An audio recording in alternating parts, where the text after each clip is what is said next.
السلام عليكم ورحمة الله وبركاته.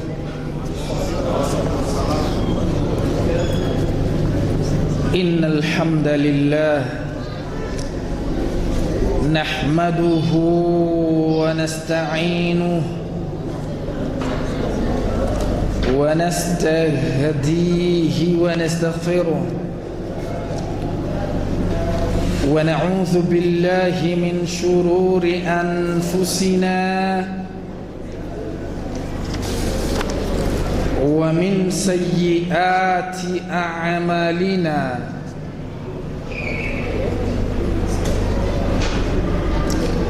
من يهده الله فلا مضل له ومن يضلل فلن تجد له وليا مرشدا.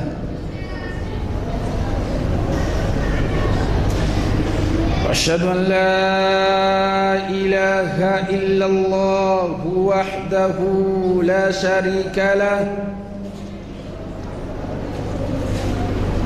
واشهد ان محمدا عبد الله ورسوله.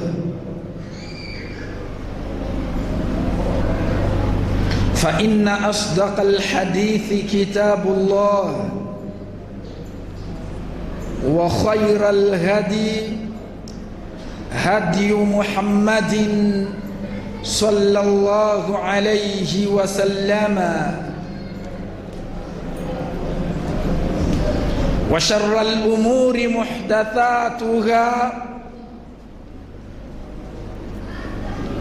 وكل محدثة بدعة، وكل بدعة ضلالة، وكل ضلالة في النار. أعاذنا الله من النار. Waheshimiwa watukufu wa Islamu, sifa zote kamilifu ni zake Allah subhanahu wa ta'ala. Ziada na rehma na amani za Allah zimfikie wa mwisho wa manabii, naye si mwingine kipenzi chetu mtume wetu Muhammad sallallahu alayhi wa alihi wa sahbihi wa sallam.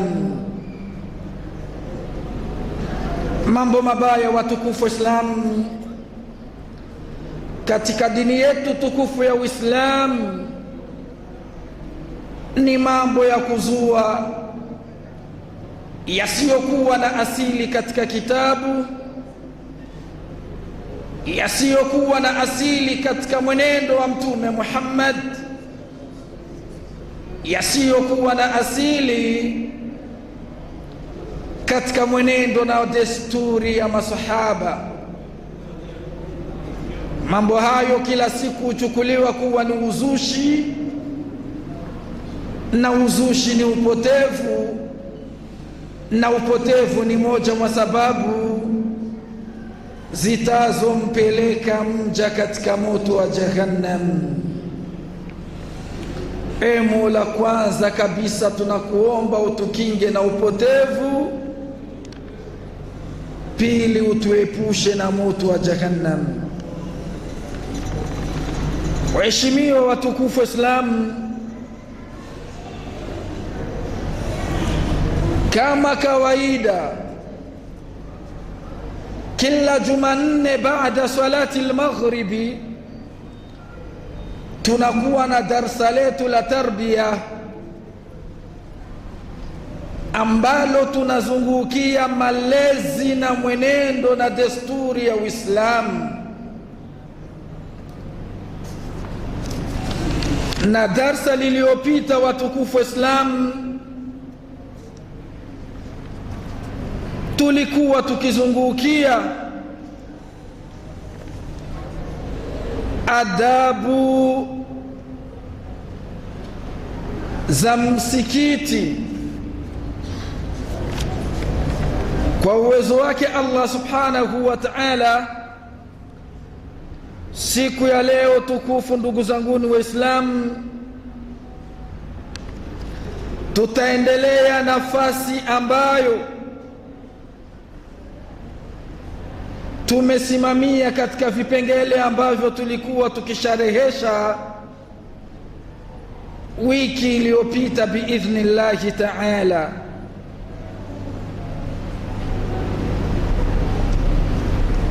Wiki iliyopita tulizungumzia, tukawa tumesimamia katika adabu ya 6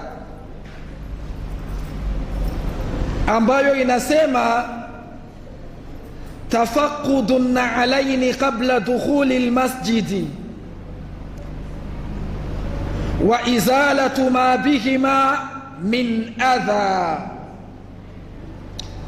Tafaqqudu an-na'alaini ni mtu kabla ya kuingia msikitini achunguze mapapa yake.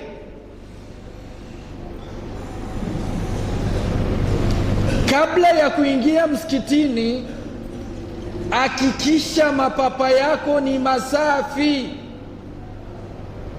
yako katika mwenendo uliokuwa mzuri, yako na udhu, au hakikisha viatu vyako ni vizuri. Anaweza kasema mtu, sasa mbona si tunavua viatu, hatusali na viatu? Ni kweli hatusali na viatu, lakini usisahau ya kwamba humu msikitini haparuhusiwi kuingia najisi ya aina yoyote, kwa sababu tuko maeneo tahir ambayo yalitwaharika. Ijapo hizi hadithi zimekuja, malengo ilikuwa zama za Mtume Muhammadun sallallahu alayhi wasallam, walikuwa wanasali na viatu sala zao nyingi. Lakini leo alhamdulillah tuko na tapi msikitini, ila pamoja kuwepo na tapi, tusisahau hata kama tunavua viatu, tunavua viatu kabla ya kuingia, lakini tuhakikishe hivyo viatu kabla ya kuviweka maeneo ya viatu viwe viko na udhu. Maana yake unapofika pale mlangoni, kabla ya kuingia msikitini, geuza kiatu chako, hata kama hautasali nacho. Sio uingize kiatu ambacho umekanyaga najisi kisha unaenda kuweka mle. Shekhe, kumbuka kama hapa tuko msikitini. Ndio maana Mtume Muhammadun sallallahu alayhi wasallam anasema, ushahidi, idha jaa ahadukumul masjidi, afwan, idha jaa ahadukumul masjida. Na katika riwaya nyingine, idha jaa ahadukum ila almasjidi falyanzur fa in raa fi na'alayhi qadharan au adha falyamsahuhu walyusalli fihima. Mtume Muhammadun sallallahu alayhi wasallam anasema, atapokuja mmoja wenu msikitini, falyanzur, basi atazame. Makusudio hapa, atazame viatu vyake, mapapa yake. Ukitazama mapapa yako ukahakikisha ya kwamba ni mazuri, hayana tatizo lolote, hivyo viatu vichukue ukavihifadhi pale sehemu ya kuhifadhia. Na labda kama unataka kusali navyo, basi pakusa chini ardhini. Mtume anasema vipakuse chini ardhini ikiwa unataka kusali na viatu vyako. Hizi ni dalili zinaonyesha kwamba inajuzu mtu kusali na viatu, lakini vitazame kwanza chini. Huku chini ni pasafi, pamesafika, hakuna uchafu. Ikiwa hakuna uchafu, basi sali navyo, sala yako inakubalika. Lakini mara nyingi tunapozungumzia hizi hadithi tunapenda kutanabahi, kwa kuwa huyu ulimwengu wetu wa sasa leo, viato vyetu vingi vina matatizo. Huku chini kuna njorogo. Unaweza ukasema hapa juu viko safi, lakini kule ndani kwenye njorogo na ile michoro huku chini, kumbe kuna najisi imeingia mle katikati au ioni. Sasa wewe ukipakusa juu, kumbe mle katikati mle mwa kiato kwa huku chini najisi ipo. Ukija kusali nayo unasali na najisi. Ndio maana ni vizuri kuiondoa ama kuviondoa, ukaviweka maeneo ya kuhifadhia viato, kisha ukaingia hauna viato, ndo bora. Na jambo la pili, kulinda maslahi ya usafi wa msikiti. Sio tunapanga safa stau, tunaona wako na suplesi zako, bana wewe ni aje, viko na udhu ni visafi, lakini unasahau kama pale msikitini, jamani, unakanyaga chini, unachafua tapii ya msikiti. Hii ndiyo adabu ambayo tumesimamia darsa lililopita. Adabu ya 7, yusannu dukhulu almasjidi birrijli alyumna walityanu bidhikri dukhuli almasjid. Ni jambo la kupendeza, ni sunna kuingia msikitini kwa mguu wa kulia.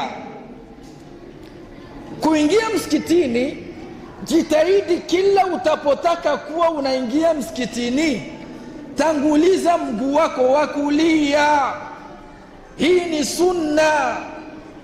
Kisha pale mlangoni omba dua ya kuingia msikitini. Taja adhkari ya kuingia msikitini, ukisema haya maneno yafuatayo: a'udhu billahi al-azim wa biwajhihi al-karim wa bisultanihi al-qadim min ash-shaytani ar-rajim. A'udhu billahi al-azim, ninajikinga kwa Allah subhanahu wa ta'ala ambaye ni mkubwa. Atukufu wa Islam, ukubwa wa Allah hauna mfano.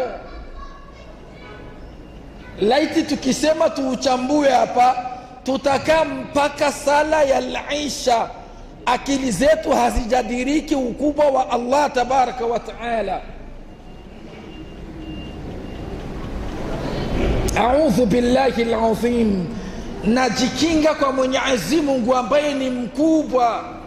Wa biwajhihi al-karim, na kwa uso wake ambao ni mtukufu, uso wa Allah tabaraka wa taala. Wa sultanihi al-qadim, na kwa ufalme wake ambao ni wa tangu na tangu. Mwenyezi Mungu subhanahu wa ta'ala, ufalme wake haukuanza leo, tangu na tangu viumbe havijaja ulimwenguni. Hajaumba vya kuumba, dhati yake na ufalme wake vilikuwepo, na pindi vitavyoondoka vyote alivyoumba, ufalme wa Allah tabaraka wa ta'ala utabaki. Na ndiye maana Allah subhanahu wa ta'ala siku ya Kiyama atawaambia waja wake, limanil mulku al-yawm, ni nani sasa mfalme wa siku ya leo? Hakuna wa kujibu, watu wote wamelala ndani ya makaburi. Sheikh, hakuna raisi wala hakuna waziri wala hakuna cha general wala mareshal, hakuna. Sheikh, limanil mulku al-yawm, ni nani leo mfalme? Watu wote wamelala ndani ya makaburi. Sheikh, kullu nafsin dha'iqatul maut. Kisha mwenyewe Allah tajijibu, lillahi al-wahid al-qahhar, ni Mwenyezi Mungu mmoja mwenye ushindi. Heshimiwa watukufu Islam, wa sultanihi alqadim, ndo tunakusudia hiki kipengele, na ufalme wake ambao umeanza tangu na tangu. Watukufu Islamu, ufalme wa Allah subhanahu wa ta'ala, tumezaliwa tunaukuta na tutakufa tunauacha na tutaondoka. Ufalme wake bado upo mpaka kiyama, Sheikh, bali hauna mwisho. Sawa. Minash shaitani rajim, kutokana na shaitani aliyolaaniwa. Unamlani shaitani, sawa, na unataka unamtukuza Allah subhanahu wa ta'ala, ndo unaingia msikitini kwa mguu wa kulia, au kataja adhkari ambazo zimethibiti katika sunna, zinajuzu kuzitaja wakati mtu unaingia msikitini. Mfano kusoma dua Allahumma ftahli abwaba rahmatika. Ukaingia msikitini, ewe Mwenyezi Mungu, ninaomba unifungulie milango ya rehema zako, alafu ukatanguliza mguu wa kulia, ndo sunna. Sheikh, leo maajabu, mtu anaingia msikitini hatazami cha mguu wa kulia wala cha wa kusoto, yeye alimradi ameingia msikitini. Na ukimuuliza, bwana, mbona wewe unaingia na mguu wa kusoto msikitini? Anakuambia, Sheikh, si sunna. Basi kutanguliza mguu wa kulia si sunna, kana kwamba hata ukifanya ukiacha hakuna tatizo, si sunna. Lakini wanasahau kama wenzetu wema waliotangulia walishikamana na sunna kwa kuwa ni nini? Kwa kuwa ni sunna. Wema waliotangulia, Sheikh, walishikamana na sunna kwa kuwa hii ni sunna, wakaishika. Leo sisi tunapuuza sunna kwa kuwa ni nini? Ni sunna. Mnaona tofauti yetu sisi na wao? Wao walishikamana na sunna kwa kuwa na hii ni sunna, basi wakaishika kabisa, Sheikh. Ila sisi tunapuuza sunna kwa kuwa ni sunna, hii si sunna, wanaiacha. Naam. Sheikh ananiomba haya maneno ni yarejelee. Unapoingia msikitini, tanguliza mguu wa kulia, ndo sunna. Kisha sema hivi, a'udhu billahi alazim, najikinga kwa Mwenyezi Mungu ambaye ni mkubwa, wa biwajhihi alkarim, na ambaye uso wake Allah ni mtukufu, wa sultanihi alqadim, na ufalme wa Mwenyezi Mungu ni wa tangu na tangu. Minash shaitani rajim, kutokana na shaitani aliyolaaniwa. Akhrajahu Ahmad wa Abu Daud wa sahahahu Imam al-Albani. Na kama hauijui hii dua, inatosha useme Allahumma ftahli abwaba rahmatika, ewe Mwenyezi Mungu, nifungulie milango ya rehma. Milango ya rehma ni mingi, Sheikh. Allah akifungulia milango ya rehma, Sheikh, utaishi maisha ambayo unafurahi na ilihali hauna chochote, Sheikh. Kuna watu wanaishi maisha ya kuridhika na ilihali hawana hata vingi katika mapato, Sheikh. Adabu ya 8. Samanini, sauti imekwenda na ilikuwa leo ni story darasa, lakini kasema acha nije nijikaze insha Allah tumalize huyo mlango. Adabu ya 8, an yusalli rak'atayn qabla aljulusi. Ukishaingia sasa msikitini, ikai wa illa umesali rakaa 2, bimaana asali mwanadamu rakaa 2 au muislamu rakaa 2 kabla ya kuikaa chini. Kabla ya kuikaa chini, sali rakaa 2. Leo tunaona sherehe nyingi za harusi, shekhe. Iko msikitini, mtu anaingia, anaweka viatu vyake pale, alafu anajikalia pale, anasubiri atandike ubwabwa wake. Usimwambie tahiyatul masjid, shekhe. ambao wanaingia kwenye sherehe msikitini ndani. Chunguzeni, wanaosali sala ya maamkizi ya msikiti wanasabilikaga katika ncha za vidole. Sheikh wetu kapo na tizamo, tuona anaingia, anaenda pale, anaviweka pale viatu, anajijezeka, anaika mwingine, anaika mmoja ama wawili watatu, ndio tumeona alienda pale kasali tahiyatul masjid. Sheria inakwambia usikai chini wa illa umesali rakaa 2 unapoingia msikitini. Ndo adabu za msikiti. Sikia jinsi anasema Mtume Muhammad sallallahu alayhi wasallam, qala Rasulullah sallallahu alayhi wasallam, idha dakhala ahadukumul masjida falyarka' rak'atayn qabla an yajlisa, atapoingia mmoja wenu msikitini asali rakaa 2 kabla ya kukaa chini. Katika lugha nyingine asikai chini wa illa amesali rakaa 2. Rawahu al-Bukhari wa Muslim. Wa an Jabir radhiyallahu anhu qala jaa Sulaykun al-Ghatfani. Na kuna hadithi nyingine ya Jabir, Mwenyezi Mungu amridhia, anasema alikuja Sulaykun al-Ghatfani radhiyallahu anhu yaumul jum'a au yaumal jum'a, ilikuwa siku ya Ijumaa. Wa Rasulullah sallallahu alayhi wasallam yakhutub, Sulaykun amekuja siku ya Ijumaa na ili gali mtume iko natoa khutba ya Ijumaa imeshaanza. Fajalasa Sulaykun radhiyallahu anhu akakaa chini, khutba ya Ijumaa iko natolewa. Mtume akamuona, faqala lahu sallallahu alayhi wasallam, pale pale mtume akamwambia, ya Sulayku qum farka' rak'atayn, ewe Sulayku simama usali rakaa 2, watajawaza fihima, lakini zifupize hizo rakaa, kwa sababu uwai kusikiliza nini? Kufuata khutba ya Ijumaa. Tizameni umuhimu wa kusali tahiyatul masjid. Mtume amekatikiza khutba ya Ijumaa shekhe, ambayo kuifuata ni wajibun.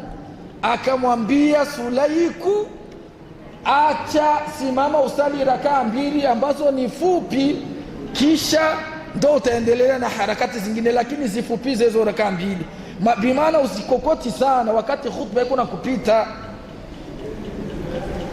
Thumma qala sallallahu alayhi wasallam, kisha mtume akasema, idha jaa ahadukum yawma aljumu'ah, atapokuja mmoja wenu siku ya Ijumaa, wal imamu yakhtubu, na ili hali imamu amekwisha anza khutba ya Ijumaa, falyarka' rak'atayn walyatajawaz fihima.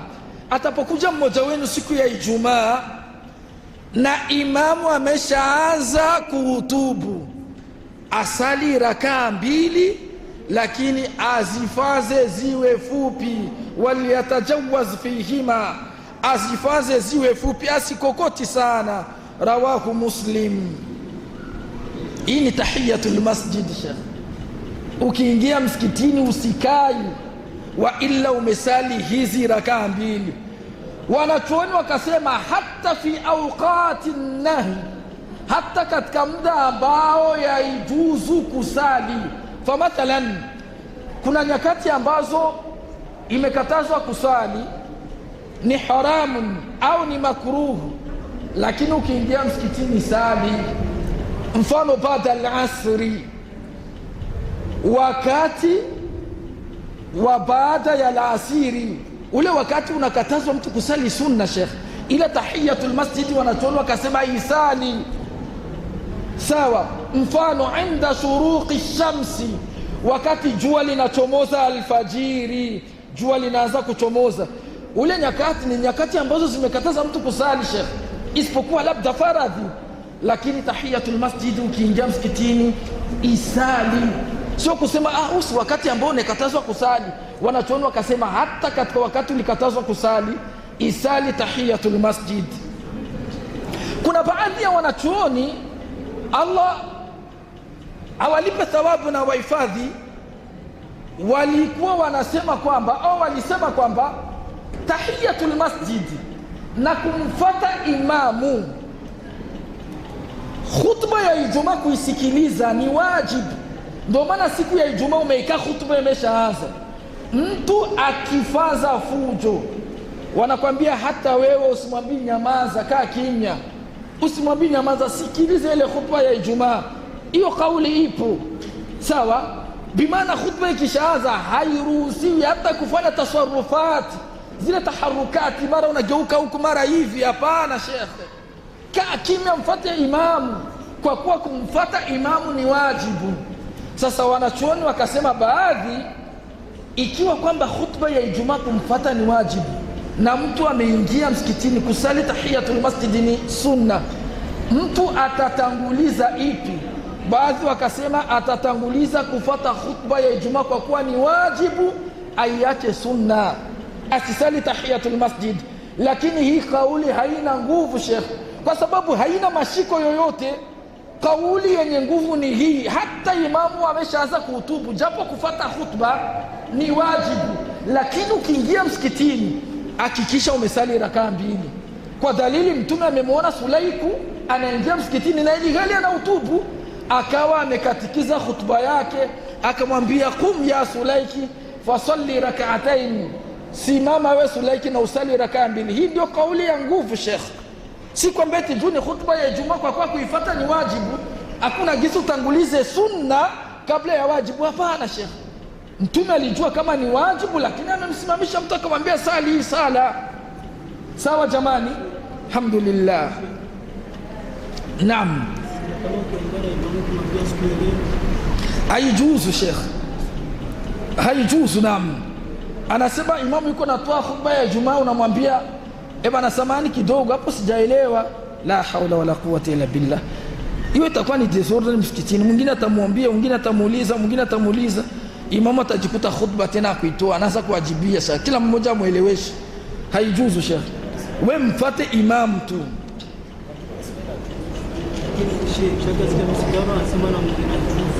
Kumwambia imamu sikuelewa kwa dalili zipi? La haula wala quwwata illa billah. Mmeuliza tu mbishe ama mmeuliza?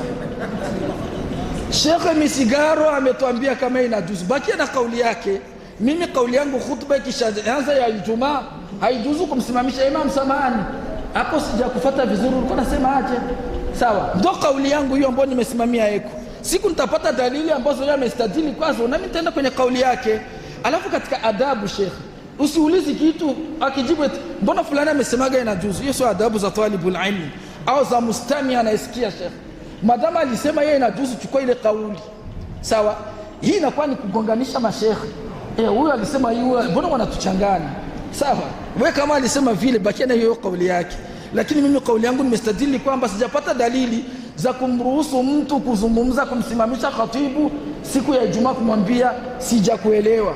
Wa illa dalili ambazo tumepata, Mtume khatibu yeye ndo anaruhusiwa kumzungumzisha yule ambaye ameingia msikitini. Siku moja Mtume Muhammad sallallahu alayhi wasallam kana yakhtubu, fadakhala rajulun, pakaingia jamaa mmoja pale pale, akapandisha kidole. Mtume yuko na hutubu siku ya Ijumaa, akamwambia ya Rasulullah, ewe mtume wa Mwenyezi Mungu, rajulun gharibun yuridu an yas'al an dinihi, mtu mgeni hajui dini, anataka aje kuuliza kuhusikana na dini yake.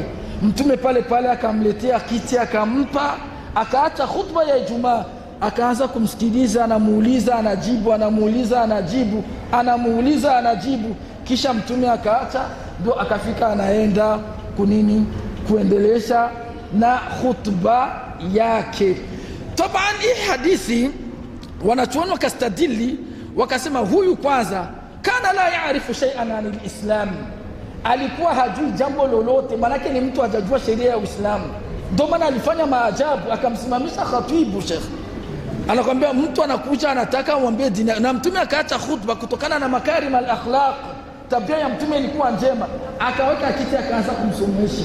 Lakini kwa sisi ambao ndo tumenani katika Uislamu, kumsimamisha khatibun ni jambo ambalo halijuzu. Tazama mfano, wewe umemsimamisha, samani kidogo, hiyo hadithi unasema nani ameipokea? Muslim. Sawa sawa. Abi Fadhil nani anamsimamisha?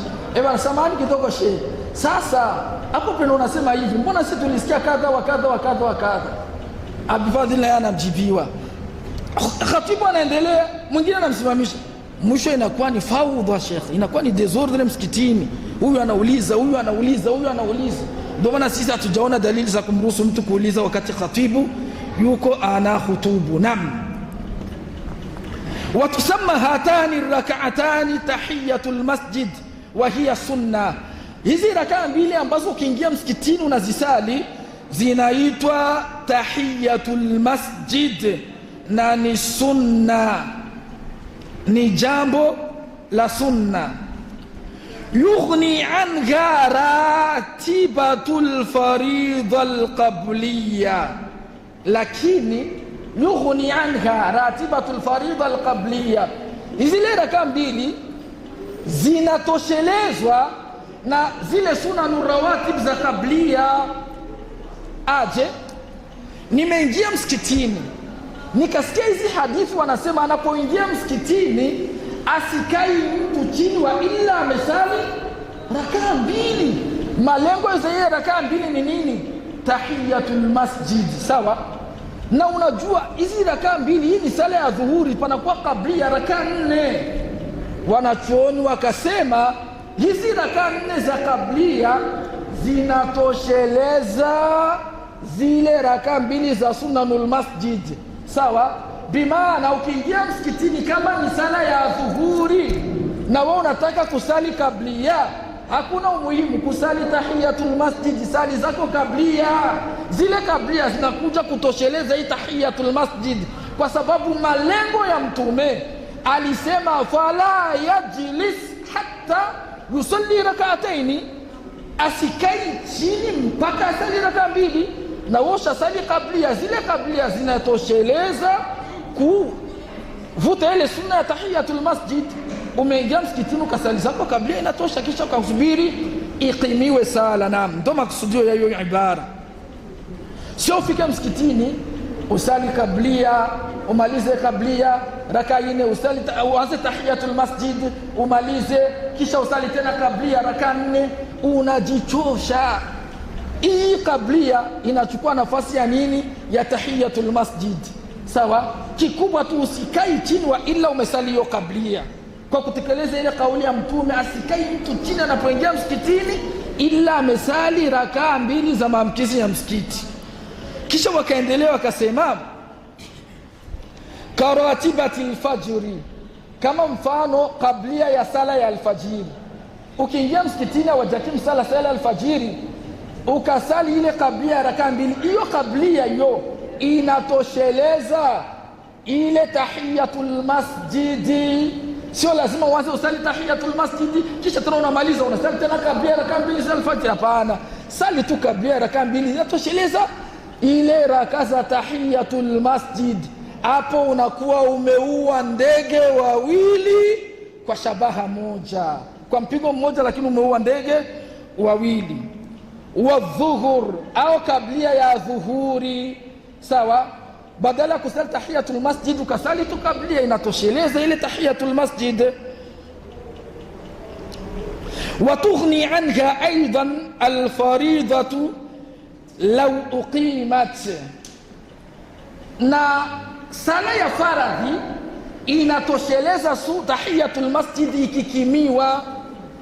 Bimaana mimi nasali tahiyatul masjid Allahu akbar, na huku wanakimu sala ya faradhi, sheria inaniambia niache kusali tahiyatul masjid nije nisali faradhi. Hii faradhi inaitosheleza ile tahiyatul masjid, unapata thawabu za tahiyatul masjid na thawabu za faradhi.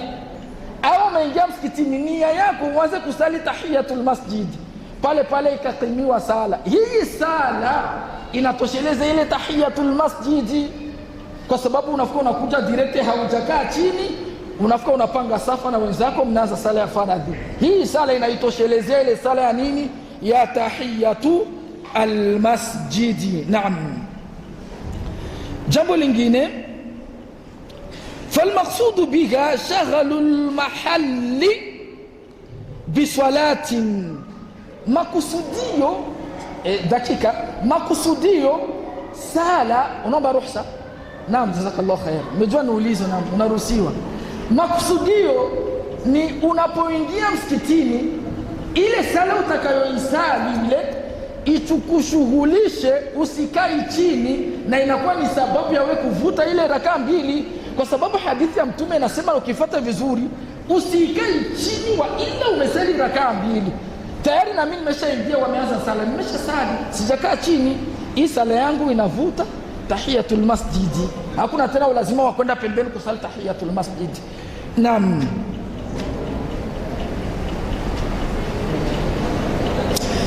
famata salla al-abdu ay salatin hasala al-maqsud, yani wakati wowote mwanadamu akisali zile sunanu rawatib, ndo makusudio, basi malengo yake yamefika. Hasala al-maqsud, manake mimi nimesali sunanu rawatib, sawa, sijasali tahiyatul masjid. Hakuna umuhimu wa kusali tahiyatul masjid. Sunanu rawatib inaibeba na ile tahiyatul masjid, unapata ujira wa zote mbili, tahiyatul masjid na unapata ujira wa sunanu rawatib. Jambo la pili, yusannu takhfifuha yawm al-jum'a au yawm al-jum'a in kana al-imam yakhutubu, lakini tahiyatul masjid ni sunna kuifupiza siku ya Ijumaa ikiwa imamu ameshaanza kuhutubu. Ni jambo la sunna, unapoingia msikitini imamu ameshaanza kuhutubu, usali ile sunna, lakini ifanye iwe fupi, uiharakishe. Kwa nini? Kwa sababu ya kufata khutba ya Ijumaa. Jambo la pili, laysa laha qira'atun khassa, tahiyatul masjid haina kisomo khassa, kisomo chochote baada surati al-Fatiha, unasoma sura yoyote. Jambo la tatu, tusalli fi ayi waqtin walau kana waqtan nahyi, inasaliwa wakati wowote, japo ni ule wakati ambao unakatazwa kusali, kama vile inda shuruqi shams, wakati jua linachomoza linaanza kupanda panda, pale inakatazwa Sheikh mtu asisali. Lakini tahiyatul masjid ukiingia hautazami hiyo, unasali.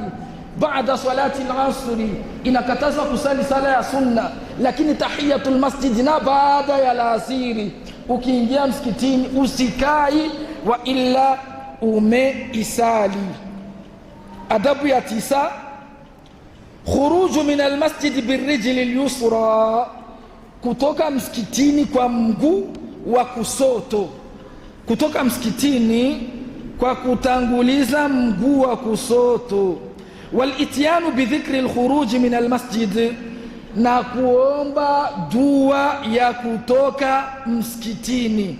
Saya kutoka unatanguliza mguu wa kusoto, ukiingia msikitini unatanguliza mguu wa kulia, na pote hapa iwe kutoka au kuingia, lazima au ni jambo la sunna usome adhkari ya kuingia na adhkari ya kutoka. Wakati wa kuingia soma adhkari ya kuingia msikitini, na wakati wa kutoka msikitini soma adhkari ya kutoka msikitini, sawa. Na adhkari ya kutoka msikitini unasema Allahumma inni as'aluka min fadlika, hadithi ya Mtume sallallahu alayhi wasallama alladhi rawa Imamu Muslim, hadithi ya Mtume ambaye alipokea Imam Muslim. Unasema ewe Mwenyezi Mungu, ninakuomba katika fadhila zako, Allahumma inni as'aluka min fadlika, pale mbele ya mlango, kisha unatoka na mguu wa kusoto. Thalithan, jambo la tatu, adabu takhussu bi ahli almasajid wa ihtiramihim wa adamu idhaihim, adabu ambayo inahusu watu wa misikiti na kuwaheshimu na kutokuwaudhi. Watu wa misikiti wana adabu zao, kuwaheshimu na kutokuwaudhi. Jambo la kwanza, alla yamurra baina yaday man yusalli. Unapoingia msikitini, watu wa msikiti makusudio ni watu ambao wako ndani ya msikiti. Mwe hivi mko msikitini, mna adabu zenu. Famathalan, mtu ambaye yuko na sali, sawa, alla yamurra baina yaday man yusalli, asiji mtu akapita mbele ya mtu mwenye anasali. Unamwona mwenzako anasali msikitini alafu unampita mbele, inakatazwa ndugu yangu. Qala Rasulullah sallallahu alayhi wasallam, sikiliza mtume wa Mwenyezi Mungu anavyosema, law ya'lamu almaru baina yaday almusalli madha alayhi malakana an yaqifa 40 khayran lahu min an yamurra baina yadayhi. Mtume anasema ni bora ukae 40 uko unamsubiri kuliko kumpita mtu mbele ambaye yuko na sali. Wakatafsiri 40, bora unasubiri siku 40. Sheikh, laitu ungelijua adhabu ya kumpita mtu mbele mwenye kusali, ungelikaa siku 40 uko unamsubiri amalize kusali kuliko kumpita mbele. Na katika riwaya nyingine, ungelikaa miaka 40 uko unamsubiria mpaka amalize kusali sala yake kuliko kupita mbele. Hadithi ya mtume isha. Mtu ambaye yuko msikitini alishaanza kusali kisha ukampita mbele, laiti ungelijua adhabu ambayo inapatikana katika hayo, ungelikaa miaka 40 uko unamsubiri amalize sala yake ile. Walmuradu bilmururi baina yaday almusalli huwa ma yahtajuhu almusalli fi sujudihi fala ba'sa bilmururi ba'da ra'si almusalli. Wanasema hivi, makusudio ya kumpita mtu mwenye kusali mbele, bimaana usimpiti wa sehemu ya yeye kusujudia. Mtu amesimama, Allahu akbar, Allah ametupa akili. Unaona akisujudu kichwa chake kitaishia hapa, usipite, pita baada ya kichwa chake. Kama kichwa chake kinaishia hapa katika kusujudu, ukapita pale mbele ambapo kichwa kitafika kule, hauna tatizo. Manake kichwa chake ndio limite ya kumpita mbele. Kuanzia kichwa chake kurudi nyuma, usipite katikati, ila baada ya kichwa chake ukapita kule mbele, haulaumiki katika dini. Na hapa tunapata faida. Kuna baadhi ya watu Sheikh, anasali haweki stara. Allahu akbar, haweki stara Sheikh.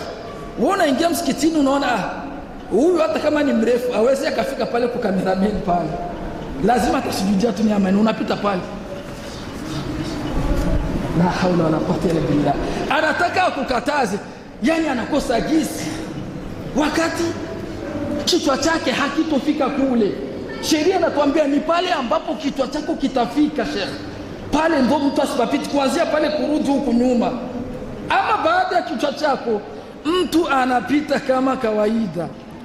Yaqta'u as-salata mururu al-mar'ati wal-himari wal-kalbi al-aswad baina yaday al-musalli. Hadithi muhimu hii. Mtume anasema hivi, wanakata sala kumpita mwenye kusali vitu vya aina 3. Kwanza, hii hadithi ambayo imeisha, tuliona mtu yoyote ukimpita mtu mwenye kusali unakata sala yake. Hii hadithi ikaja kuzungumzia vitu vya aina 3. Mtume akataja mwanamke, kisha baada ya kutaja mwanamke akataja na punda. Punda ikimpita mtu mbele inakata sala, na akataja na mbwa nyeusi. Mbwa nyeusi ikimpita mtu mbele inamkata sala. Kwa nini kule Mtume amesema kila mwanadamu mwenye atampita mbele mtu mwenye kusali anakata sala yake, na kwa nini huku akamleta mwanamke? akaleta punda na akaleta mbwa nyeusi. Tunaanza kwanza mwanamke. Mwanamke ni katika vitu ambavyo akikupita mbele anakata sala, na hii hadithi ilikuja kukazia kutokana na tashwishi za mwanamama. Na wakati wa Mtume, msisahau kama mwanamama walikuwa wanasali msikitini, ile sehemu ya wanamume. Wanamume walikuwa wanasali mbele, kina mama walikuwa wanasali nyuma. Sasa anapomaliza kusali, kuna wakati mwanamke anapita pale, sawa, na mwanamume yuko na sali. Wakati wa Mtume ilikuwa hivyo, wanamume mbele, wanawake nyuma. Yule mwanamke amejaliwa shekhe, mtu mwenye kusali anafika, anabaki anamtazama, la haula wala quwwata illa billah. Ndio maana hii hadithi ikaja ikakazia mwanamama kuonesha uhatari wa hilo jambo shekhe, kwa sababu ni moja wa tashwishi za kumpoteza mwanamume wakati wa kusali. Na akataja na himar, punda. Warabu walikuwa kuna na ada kusafiri na punda katika misafara yao, au akitaka kusali iko kwenye sahara, anachukua punda yake anaifunga pembeni shekhe, ile punda inakuwa inampita mbele, yeye iko na sali. Mtume akaja kukazia na hilo jambo shekhe, punda ikikupita mbele inakukata sala. Kisha jambo la tatu akaja kukazia mbwa mweusi, kwa sababu mbwa mweusi ni shaitani, na mnapomwona mbwa mweusi semeni a'udhu billahi minash shaitani rajim. Ukiona mbwa nyeusi shekhe, mbwa nyeusi ni shaitani, mlani shaitani aliyelaaniwa na Mwenyezi Mungu Subhanahu wa Ta'ala. Tayib,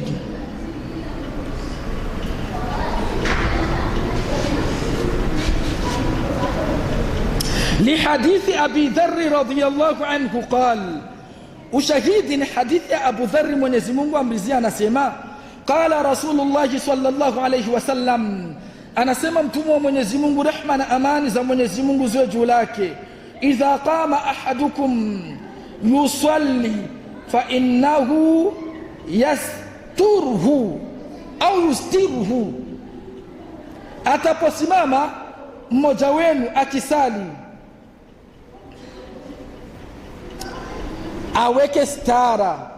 Mtume sallallahu alayhi wasallama anasema ataposimama mmoja wenu asali aweke sitara. Nataka nitizame tafsiri khasan ya hili neno, fa innahu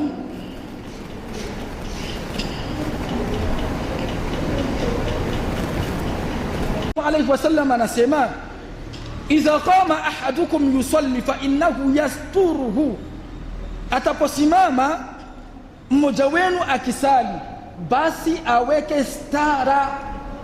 Stara tunajua kuweka sitara pale mbele yako. Kisha akasema sallallahu alayhi wasallama idha kana baina yaday mithlu akhiri rahli fa idha lam yakun baina yadayhi mithlu akhirati rahli fa innahu yaqta' salatahu alhimaru walmar'atu walkalbu alaswad. Mtume anasema ataposimama mmoja wenu kusali aweke sitara, aweke ukingo. idha kana baina yaday mithlu akhirati arrahli, ikiwa mbele yake baina yaday. Kila siku panapokuja neno baina yaday makusudio ni hapa mbele yake. Ikiwa mbele yake atakuwa iko na mfano wa kiti cha ngamia au kile ambacho mwanadamu anakalia mwenye kupanda ngamia. Wakatafsiri ni neno wana wa ilmu, bimaana sitara inayokusudiwa ni mfano wa kitu ambacho kimeinuka hivi kidogo, ndio baina yadai rahli. Sawa, maana unatafuta ka kitu ambako kameinuka kidogo, sio kuchukua unasali unachukua ufunguo unatupa pale eti ndo stara, au unachukua madineti unaweka pale ndo sitara, au unachukua kofia au simu unaweka pale mbele ndo stara. Hii sio stara shekhe. Sitara ya kisheria ni ambayo Mtume sallallahu alaihi wasallam alizungumza, utafute kakitu kwenye mwinuko kidogo. Fa idha lam yakun baina yaday mithlu akhirati rahli, ikiwa hatopata mbele yake kitu chenye upando kidogo cha kuweka sitara, fa innahu yuqta au yaqta salatahu alhimaru walmar'atu walkalbu alaswad. Aelewe kwamba akiweka simu au akaweka ufunguo au akaweka dineti akupata kitu cha mwinuko, aelewe mbwa akija anavunja sala yake, mwanamke akipita anakata sala yake, au punda ikija inavunja sala yake. Makusudio, unapoweka sitara tafuta kakitu ambako kameinuka kidogo. Walitafsiri wana wa ilmu hili neno mithlu akhirati rahli, ni kale kampando kenye kanainuka kangamia kenye watu wanaikaliaga, na ndo wakachukulia mfano wa stara. Tafuta kakitu kenye kameinuka hivi kidogo, na ndo sunna. Qila ya Aba Dharr, ma balu alkalbi alaswad min alkalbi alahmar min alkalbi alasfar. Waliposikia mbwa nyeusi ndo inavunja sala, wakasema kuna tofauti gani baina ya mbwa nyeusi na nyekundu na ya njano? Mbona zote ni mbwa, kwa nini Mtume aseme mbwa nyeusi? Wakamuuliza Abu Dharr, faqala alkalbu alaswad shaytan, mbwa nyeusi ni shaytani. Akhrajahu Muslim. Hii hadithi inatupa faida. Utaposali tafuta stara ambayo inainukia kidogo, alafu jitahidi mwanamke asikupiti mbele, jitahidi mbwa nyeusi asikupiti mbele, au punda asikupiti mbele. Akhrajahu Muslim. Na hapa pakaja ikhtilafu, ikiwa ni mbwa ambayo sio nyeusi. Mtume ametaja mbwa nyeusi. Abu Dharr wakamuuliza, kwa nini itajwe mbwa nyeusi? Kwani mbwa si mbwa? Ikiwa ya njano ama nyekundu au si ni mbwa tu? Abu Dharr akusema unaona mbwa ni hivi na hivi na hivi na hivi, akasema tu mbwa nyeusi ni shaytan. Tayyib. Adabu ya pili, alla yarfa sawtahu bilqira'ati au alhadithi illa lihaja. Unapoingia msikitini usipandishi sauti yako kwa kusoma Qur'ani au kwa mazungumzo, isipokuwa wakati wa haja. Manake hakuna namna nyingine, ndo pandisha sauti kidogo, sawa? Kwa dharura, manake kwa dharura ukiingia msikitini. Hata ya mambo ambayo tunazoea Sheikh, katika adabu za msikiti, unapoingia siku ya Ijumaa watu wanasoma suratul Kahf, unamkuta Muislamu amekaa pambele na musafu, la ilaha illa Allah, Sheikh anasoma Qur'ani, anavuruga wa watu wote. Alhamdulillahi alladhi anzala ala abdihi alkitaba wa lam yaj'al lahu iwaja qayyiman liyunzira basan shadidan min ladunhu wa yubashshira almu'minin alladhina ya'maluna salihati anna la ilaha illa Allah. Mpaka watu wanauzika Sheikh. Soma taratibu kwa msikitini, usipandishi sauti yako katika kusoma Qur'an. Soma taratibu. Hata mwenye iko akili iko nasoma ama iko amekaa kimya, kumbe uko nasoma Qur'an Sheikh, kumbe uko unasoma Qur'an. Ikiwa kusoma Qur'an wanakukataza siku ya Ijumaa, hata siku yoyote usiisomi kwa sauti, vipi sasa kuzungumza?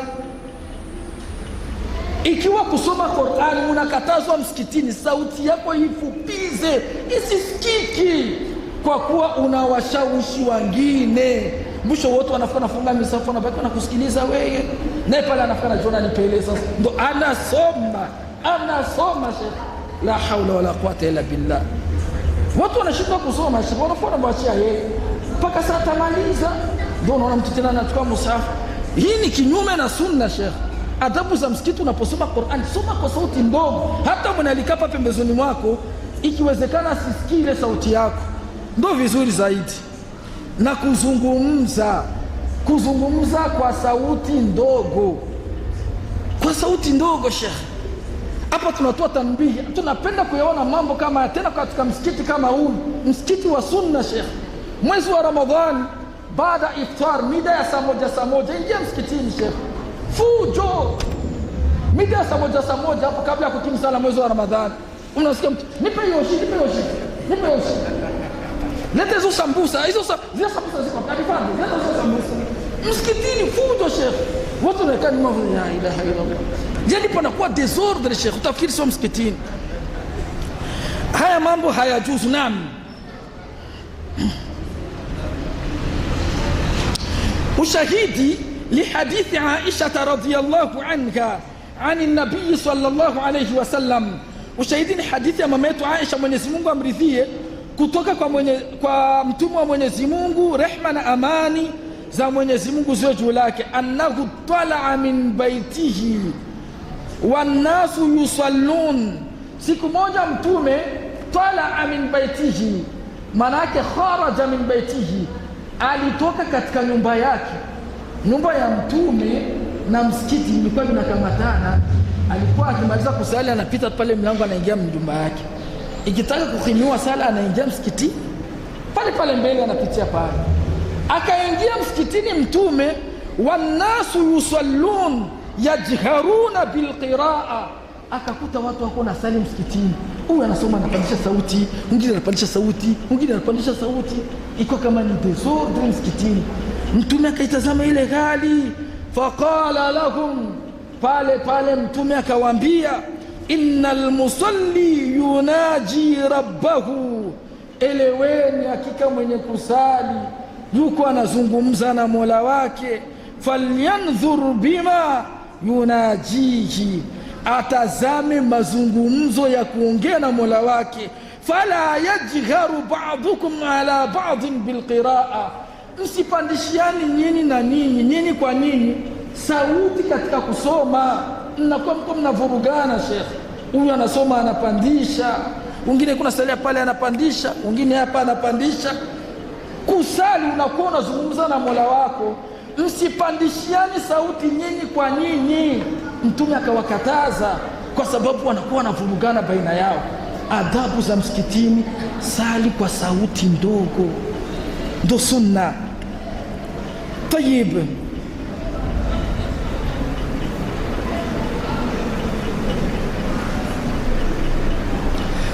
fala yajharu ba'dukum ala ba'din bilquran, msipandishiani sauti nyinyi kwa nyinyi pindi mnaposoma Qur'an. Akhrajahu Malik fi al-Muwatta wa sahahahu Imam al-Albani. Adabu ya tatu, alla yu'dhi al-muslimin biraihati ma akalahu, unapoingia msikitini usiwauzi Waislamu kwa rehe ya vile ambavyo umekula. Unapoingia msikitini usiwauzi Waislamu kwa rehe ya vile vitu ambavyo umekula.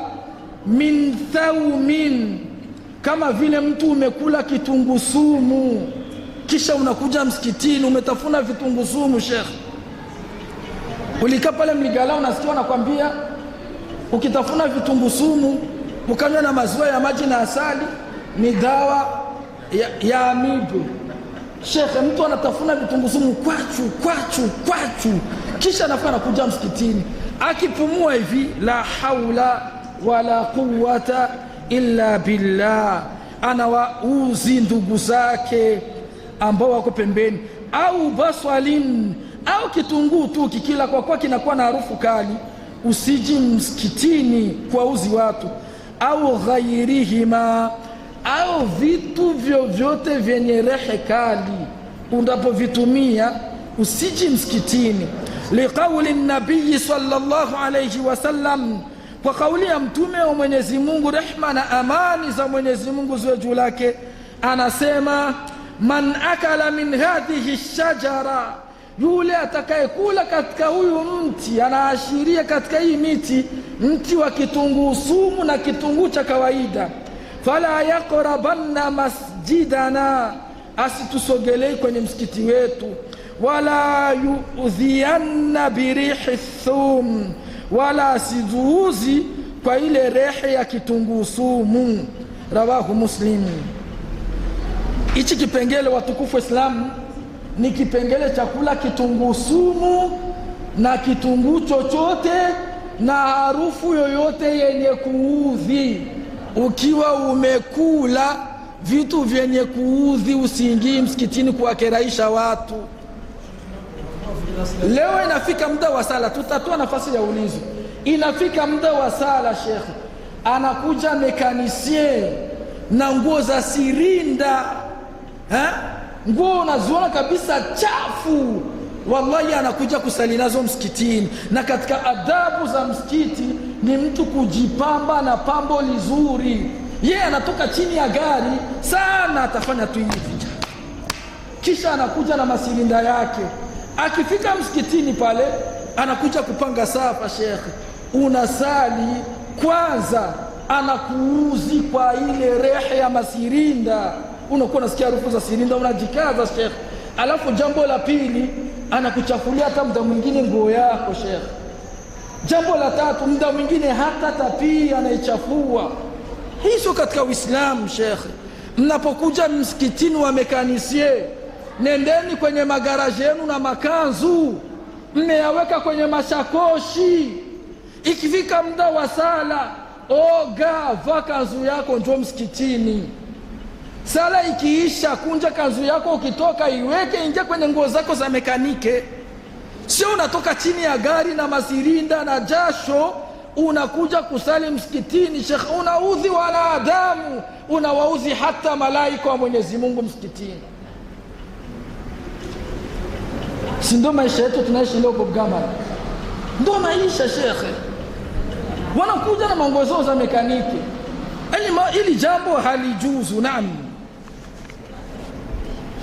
Tumalizie, tutoe nafasi ya maulizo kama mawili au matatu.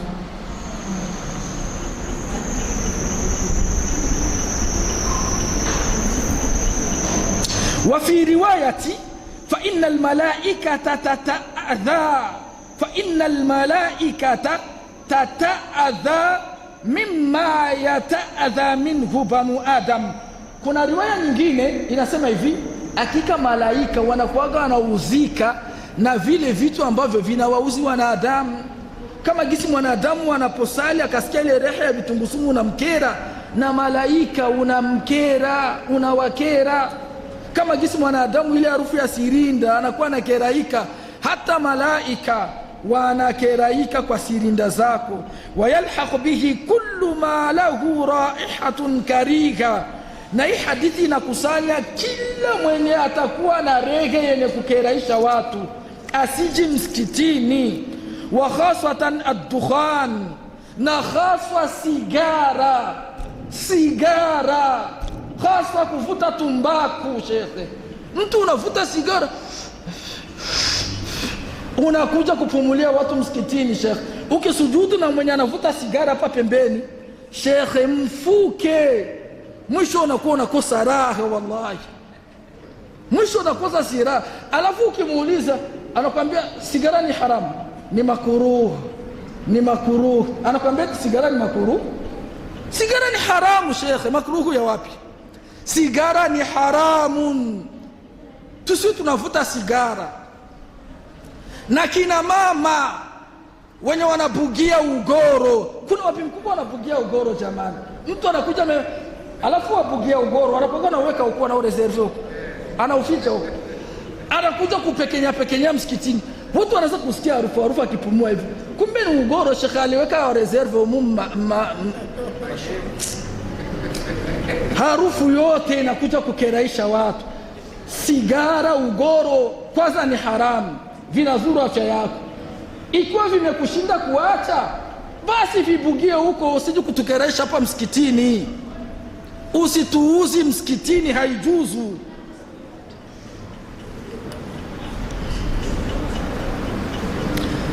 Adabu ya 4,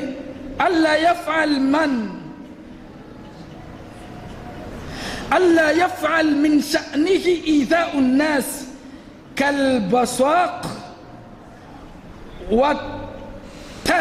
watanakhumi ala furushi almasjid.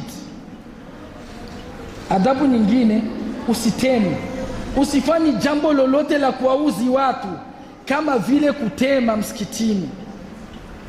Kutema msikitini au kuondoa makoozi msikitini, hapana Sheikh, haramu. Au kutema msikitini Sheikh, haramu.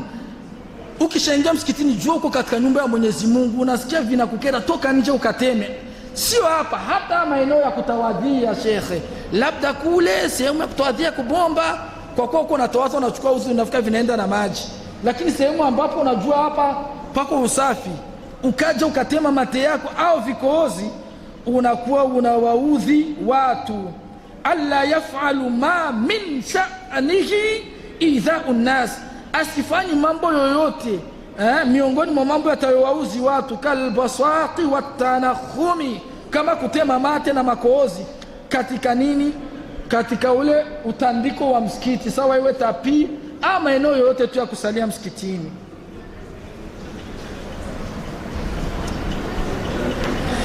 Dalili, an Anas radhiyallahu anhu qala Rasulullah sallallahu alayhi wasallam, kutoka kwa Anas, Mwenyezi Mungu amridhie, anasema mtume wa Mwenyezi Mungu, rehma na amani za Mwenyezi Mungu ziwe juu lake, albuzaqu fil masjid khati'an, manake nakuja hapo haramun.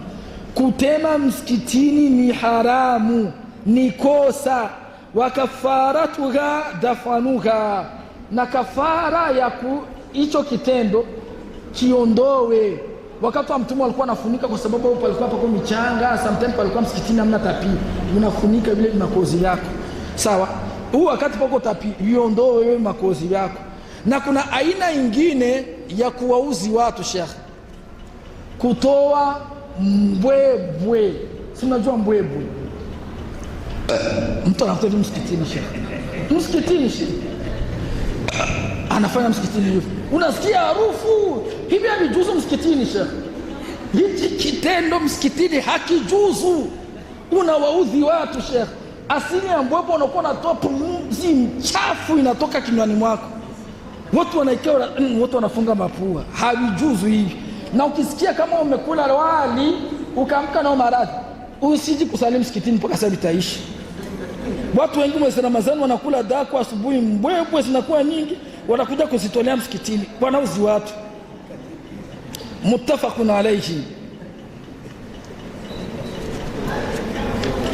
Adabu ya mwisho tunamalizia, alla yad'a hidhaahu fi makani yu'dhi almuslimin. Ukiingia msikitini usiweke viatu vyako sehemu ambayo utawauzi Waislamu. Hakikisha viko kwenye usalama, au kaviweka sehemu ya mbali kule, sehemu ya viatu, ili usiwabughudhi wenzako. Katariqi dukhulihim almasjida, kama vile kuviweka njiani fasa kuingia msikitini, na ndio unaweka viatu, au sehemu ambapo mtu anasali unaweka viatu ambavyo haviko katika ulinzi uliokuwa mzuri, unakuwa unawauzi wenzako. Liqauli Rasulillah sallallahu alayhi wasallam, ushahidi ni maneno ya mtume wa Mwenyezi Mungu, anasema idha salla ahadukum fakhala'ana alayhi, ataposali mmoja wenu, basi ikiwa kwamba atavua viatu vyake, fala yu'dhi bihima ahada, asiwauzi wenzake kupitia vile viatu vyake. Liyaj'alahuma baina rijlaihi au liyusalli fihima, atapokuwa ameingia msikitini na viatu vyake, ajitahidi aviweke baina ya miguu yake hapa pembezoni mwake, ili asiwauzi wenzake. Au asali amevivaa, na hii neno lilikuja asali amevivaa kwa sababu wakati wa mtume alikuwa na sali na viatu sala zao nyingi, kutokana palikuwa hakuna tapi msikitini. Rawahu Abu Daud wa sahahahu al-Albani. Tunatoa samahani, tumeenda mbio kutokana hadithi za leo zilikuwa ni nyingi, ili tumalizie mlango. Wiki ya kuja insha Allah tunaanza adabu tahusu yauma aljumua, adabu ambazo zinahusu siku ya Ijumaa. Naam. Wa tawallana fima tawallaita wa barik lana min alkhayri fima a'taita. سبحانك اللهم وبحمدك نشهد أن لا إله إلا أنت نستغفرك ونتوب إليك. سبحان ربك رب العزة عما يصفون وسلام على المرسلين والحمد لله رب العالمين. والسلام عليكم ورحمة الله وبركاته.